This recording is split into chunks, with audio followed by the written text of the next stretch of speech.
તો આ તરફ સુરતના મંદિરમાં ચોરીનો બનાવ બન્યો છે। ભગવાનના મંદિરમાં ચોરીની ઘટનાને અંજામ આપવામાં આવ્યો છે। રામનગર ખાતે મહાદેવ મંદિરમાં ચોરી કરવામાં આવી।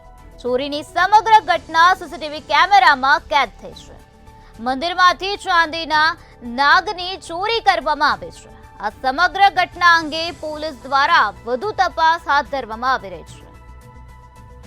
તસ્કરો દ્વારા આ પ્રકારે ચોરીની ઘટનાને અંજામ આપવામાં આવ્યો છે। ભગવાનના મંદિરમાં ચાંદીના નાગની ચોરી કરવામાં આવી। રામનગર ખાતે આવેલ મહાદેવ મંદિરમાં આ પ્રકારનો બનાવ બન્યો ત્યારે ચોરીની સમગ્ર ઘટના ત્યાં લાગેલા સીસીટીવી કેમેરામાં કેદ થઈ।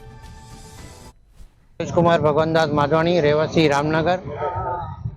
આપણે રામનગરમાં આવેલું નીલકંઠ મહાદેવ મંદિર એસએમસી ગ્રાઉન્ડની સામે આપણે બધા દર્શન કરવા ગયા તો જોયું નાગદેવ બાબા નાગદેવ મહારાજ નહીં હતા, શંકર ભગવાનની મંદિરની ઉપર લુંગની ઉપર। તો અમે લોકોએ આ વિડીયો અમે ગ્રુપમાં ફેર્યું અને અમારું રામનગર ગ્રુપ છે એમાં ફેર્યું તો એક મેસેજ આવ્યું કે ટેવરામ આશ્રમમાંથી 4 દિવસ પહેલા કોઈ આજ ભાઈ ચોરી કરી ગયો છે છત્ર। આપણે આ વિડીયો જોયા કરાયું પછી પોલીસને ફરિયાદ કરી કે ભાઈ આ માણસ જલ્દીથી જલ્દી પકડાય, બીજા મંદિરોમાં ચોરી ન થાય। ઓમ શ્રી સતનામ સાખી।